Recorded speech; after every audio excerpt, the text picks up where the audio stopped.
and we have no way of knowing when our time is up, that we will begin to live each day to the fullest, as if it were the only one we have.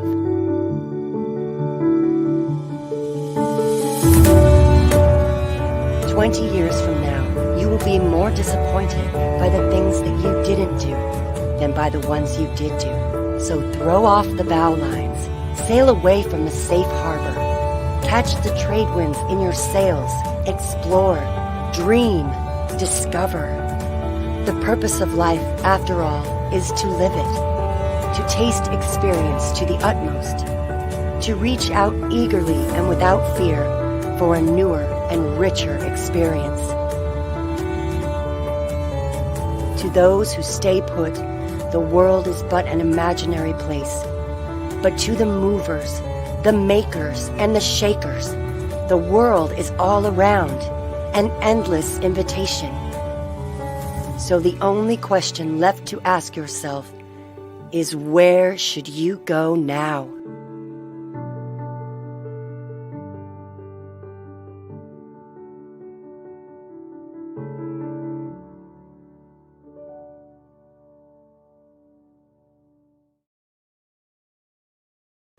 Well, good morning, good evening, good afternoon, good whatever you may be doing right now, boys and girls all around the world. Ali Madawi here with you with a brand new installment of You Up Daily. And oh my goodness, I had an amazing weekend, and I hope you did too. And I need to feel your energy right now. We're starting this week together. It is the top of the working week. It is Money Making Monday. It is Make $1 Million Monday. It is Motivational Monday. It is whatever you want to it Monday. But I am so excited to be here with you. This is going to be a topic that I know for a fact many are afraid or love to talk about. But wherever you may be, you're going to love the content in here. So we're going to talk about money and the relationship that you have had and or have with it, and how to multiply it. Now, before we go ahead and get started, let me see good morning or greetings or good afternoon or good evening to all my beautiful people from all around the world. If you're a true entrepreneur, let yourself be known, because I am Ali Madawi, and I am your host with the Avocado Toast, where we help people here at the Young Entrepreneur Project to start, grow, or scale a business. And you can even monetize by mentoring others within our own verticals. So greetings to you too. Weenie from Sydney. Hey, Mary from Arizona. We'll be coming to you next month, by the way. Well, not this month, the month following in November. Michelle, what's going on, Rockstar? Awesome stuff. Hello. Oh, my goodness. Happy midnight, Winnie. We appreciate you staying up with us all the way in Australia. Elizabeth Cousins, my Jersey sis. Shelly from Montana. All right. What's going on? Let's talk about money. First things first, there is this misconception that money is a bad thing, right? Money is the root of all evil. While even scripture says that the love of money is the root of all evil, but not money itself. And whether it is a religious concept, or whether it is a scientific concept, whether it is a social concept, what you got to understand when it comes to money in this day and age, in 2021, almost 22, where we are living in the lifestyle that we live in, we need resources. We need money to be able to do certain things, right? To be able to purchase food, to pay for our bills, for our housing, just the very basic fundamentals. The exchange transaction for those goods is money. So while you say money doesn't bring happiness, I'm here to tell you being broke doesn't either. While you're telling me that, money's not everything in life, I'm going to tell you, try to live without it. So what I'm trying to put in your head in here is to just make a little bit of an adjustment and a little bit of a change or a shift, if you will, in the relationship that you have had about money in the past. And here is why. See, if you do not, what ends up happening is that you are going to literally limit your potential and almost put a restraint on yourself when it comes to accumulating or generating or just making a little bit of money. So there are many people. How many of us, please let me know in the chat or in the comment, how many of us would say that you know a lot of people that work extremely hard, but they are dead broke? They work 2 jobs and they are still broke. And in the weekends, overtime, at nighttime, 3rd shift, and they're still broke. I'm like, dude, how are you working 100 hours a week and still broke? I was that guy, by the way, once upon a time. So I share this with you is because it is not hard work that's going to generate money for me. It is my relationship with money and how I make it, is how I feel about money that makes me make the right decisions. Now I'm going to get to it. But in our past teachings, the generations before us, my mom, my dad, my grandpa, they told us certain things like, what do you think money grows in trees? They told us things such as, what do you believe? I'm Rockefeller. Who do you think you are, a rich person? What do you think? You're the first one who's going to be rich. You come from a poor family. Be humble, right? Those teachings, those past teachings are embedded right here in our heads. And by default, what ends up happening, they do not allow you and I to genuinely, honestly, respectfully go forward to certain opportunities, because they become limited beliefs. They become thoughts of, oh man, maybe I shouldn't start a business. What am I, Rockefeller? What do I think I'm going to be rich? What do I think money grows in trees, right? You start convincing your mindset of these thoughts that our parents have given us. My mom, up to recently, she'll ask me questions like, are they giving you a 401k in the business that you're doing? Do they offer you insurance benefits? And I'm like, man, mom is going by what she knew, where she was in her generation of the workforce, right? That's all she knows. So the idea of me not having a guaranteed salary and I have to hustle every day, every week, every month, right, to build these derivatives that I've created over a period of time is foreign to her. And at times, family members, people like, oh, you're Mr. Positive, but, we don't see the cars. We don't see this. We don't see that. Like, they would challenge my day to day, because in their mindset, if you are wealthy, that means you got to have the Bentley and a Rolls Royce and a Porsche, right? But what they don't understand is that wealth is not by possessions, but with many other attributes, my contribution to the marketplace. Now, I'm going to explain to you what I mean in a second. This is why I start transitioning a little bit, right? So we talked about the past teaching. We talked about everybody around us. But then you have this one last piece that really is the ultimate hold-in for the reason why you are not making and or generating the revenue that you wish and dream of. And that is the fear of being broke. The fear of not making it, the scarcity mindset, right? That has been embedded within generations, right? Having a safety net. I love the idea of, like, you got to have a safety net, right? You got to have a guaranteed salary. And I ask people all the time, well, can you tell me about that? Well, that's why I have a job. Okay, well, let's talk about a job. By the way, nothing wrong with having a job. It's an honorable, respectful thing, making a living, do what you need to do. But here's my thing. I think there's a better way, and I'll explain to you why. So when people tell me, well, I need to have a job so I can have security. And I say, okay, well, what do you need to do in order for this security to be maintained so you can keep on making money over and over and over again? Well, I have to work 40 hours and I have to attain my responsibilities and I have to do this and I have to do that. And if you don't, I get fired. Okay. So in the business sense, if I do what I'm supposed to be doing and I attain to my responsibilities and I put the time in, I will get a check as well. But if I don't get paid. So it is the same exact way of operating. It's just two different vehicles. Now let's talk about the two different vehicles. The first vehicle, you get taxed about 20 to 30% for every dollar that you make without even permission. The second vehicle, you get to claim write-offs and you get to, even at some scenario situation, wipe out all taxes because you're a business owner. You're a tax collector in the eyes of the government. Right? So they give you all these write-off advantages that you can minimize or eliminate having to pay taxes legally. That's how the system is set up. So same vehicles. If I don't work, I don't get paid. If I don't work, I don't get paid. But one vehicle allows me to be in control and maximize my revenue and minimize my actual tax payouts, right? While the other one, I don't even have choice. So the fear of, well, what if it doesn't work? That is something that's called a limited belief. And now I understand.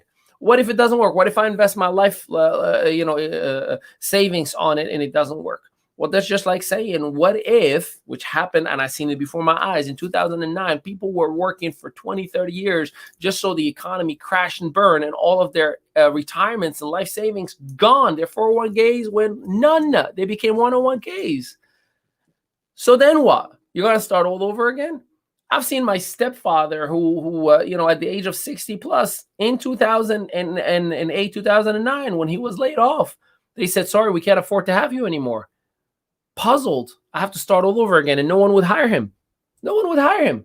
So again, the point being is the fear of being broke will be there whether you are in business or not, whether you are trying to accumulate money or not. It's just, is it healthy fear or negative fear? See, I have a healthy fear of failing, but not making money to eat. But I have this healthy fear of, I don't want to disappoint mom and give her the dream life that I promised her. I don't want to disappoint my wife and give her the dream life that I promised her. I don't want to disappoint my son. I want to be there for everything in my son. And I'll explain what I mean in a second. Next thing is, when it comes to relationship with money, sometimes we feel like we're not worthy of success, right? Like, it's almost like this guilt. But my family, they're all working in a regular job. They're all making paycheck to paycheck. They're not wealthy. They're not rich. How could I whip out the cars and they're probably going to ask me to lend them money. And how am I going to say no when they ask me to lend them money? That was something that I've dealt with. I mean, so much so that I kept myself broke, even if I was generating, literally 7 figures in revenue for companies and making all these ridiculous earnings. And my bank account would always be empty because I'm always giving it away to my family. But my family were just taking that many, many times. And when I say family, I'm talking friends and everybody around me, really. And it would create all these issues because I felt I'm not worthy of having this income. I'm not worthy of having this success. So again, this is something that you are going to be dealing with, of feeling like you're not worthy. This is where personal growth and personal development comes in, affirmations. See, if you look at it from a different perspective, let me explain why I know for a fact I am worthy to receive all the financial rewards that God is blessing me with. First of all, it isn't my money. It's a bank account that I manage. It's a trust fund. And the man all the way above, that's the account holder. But he trusts me with all these blessings because I circulate it all the way around. This is why I'm going to talk to you now how you can change your relationship with money. Let me explain. Today, right now, right in my house today, there will be landscapers that are going to be coming and cutting the grass and doing what they need to do. So because of the idea that I'm putting money in somebody else's pocket, because of the idea that those individuals that are going to be doing all that work, they're going to take money to their families and buy food for their kids. I know that I'm feeding other families, so I'm okay with accumulating more revenue because I circulated somewhere else. Then later on this afternoon, there is another crew that's coming to close the pool and winterize it and do whatever they need to do, right? So I know for a fact that that's another family or families that I'm going to be feeding because of the fact that I'm accumulating all the revenues that I'm accumulating. We went to school last week, my son's school, that is. He's 4 years old, just started. And it's his second year in pre-K, and we're sitting in the PTO, parent-teacher organization. We're sitting there, and there were literally 6 parents. My wife and I were 2, and there's a single parent from 4 other children. And we're sitting in there, and I'm wondering, where's everybody else? Where's nobody here? And the principal explained, unfortunately, this is how it is in PTO. And I was like, what do you mean? What do other parents not come in, not care? No, it's not that. Unfortunately, many are still working. Many cannot afford to come when they don't have a ride. And she started listing all these limitations, and it was all financial, because those meetings are to raise money for events. So I asked, how much does the school need for a whole year to have every single event and make sure that it's impeccable? She's like, we need about $5,000 to $6,000. I said, done. Like, consider it done. You got it. So I want to make sure that not only my child, but every single kid in the whole city that I'm living in is going to be having the best year ever. And I have a little itty bitty to do with that. So you understand why I'm feeling so good about accumulating more revenue and why I have a healthy relationship with money. I will have the best financial day today ever because I will put it out and make all these families and all their children even happier. There's a family in Colombia that literally the father, unfortunately, whether it was kidnapped or just left, they don't know anything about him. And guess what? They became homeless. My wife, I asked him, well, what does it take? She was like, it really takes less than $5,000 to build them a little tiny home in the village where they are. Done. Let's go and do it. That's another family in Colombia that we're going to be helping. Now, what I'm telling you in here is not me bragging, is I'm hoping to inspire you to understand if you change your mindset from it's just about paying the bills and accumulating things for me, but when you make it about other families, when you make it about other causes, your mindset shifts from the idea of I have to accumulate money to I have to redistribute all this money. I have to save the world. I have to help all these families that need it more than I do. And that's why God is blessing me with the abilities and capabilities and the gifts that I have. People don't understand. Why are you so amazing, Ali? Because I'm trusted with this big fat trust account from God that I have to redistribute to everybody else. So I need to be in my peak mode, baby. So yes, I have faith, but I put the work to be the best version of myself, mentally, emotionally, physically, in every way possible, so I can distribute the wealth everywhere else. This is why being in business is such a privilege, because it allows you to decide how much money do I want to generate and how do I accumulate and put it out there. Now, don't get me wrong. I'm not oblivious. There are bad things in the world and a lot of bad people who use money to do bad things. There's greed and there's bribery and there's liars. I get all that. I choose to believe that those of us who are good people outnumber all the bad ones, like 10 to 1, like 20 to 1. There are so many better people in this world. And if we help those good people accumulate the right wealth and have the good relationship with money by default, imagine how much good we can do in the world.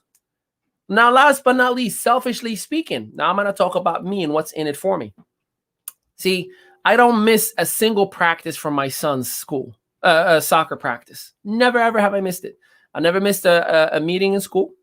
I've been in I've seen every single thing. I taught my son how to swim by myself. I play with him soccer by myself. Anything he ever wants to try, we do it together. He's recording his own videos now. He has his own little show. Like, we do everything together. If there was no financial rewards that is allowing me to do that, I will not make any of it. I happen to be one of the very, very, very, very, very few men who are in the soccer practice on Mondays at 4:15 later on today. Like, very few. And everybody's looking at me. Who is that guy? And why is he sitting in the middle of all the soccer moms? Sorry, ladies. I'm here with my kids. You got to understand, if you have a healthy relationship with money, you can do so much good with it. So much. And don't complain. If you have an ounce in your mindset of the rich gets richer, the poor gets poorer, you're right. You're going to stay there. If you have any negative view on life or when it comes to finances, you're stuck in your own stinking thinking. But if you want to do something about it, then do something about it. Stop talking about it. Don't tell me, well, I'll help when I have it. Yeah, you have it. It's just you're thinking help is only $10,000 giveaway. You can help with $1 in the gas station for that guy who's been pumping gas all day, running back and forth. Those of us in New Jersey, that's what I'm talking to right now. The rest of the country, you might not relate. So you need to have a healthy relationship with money.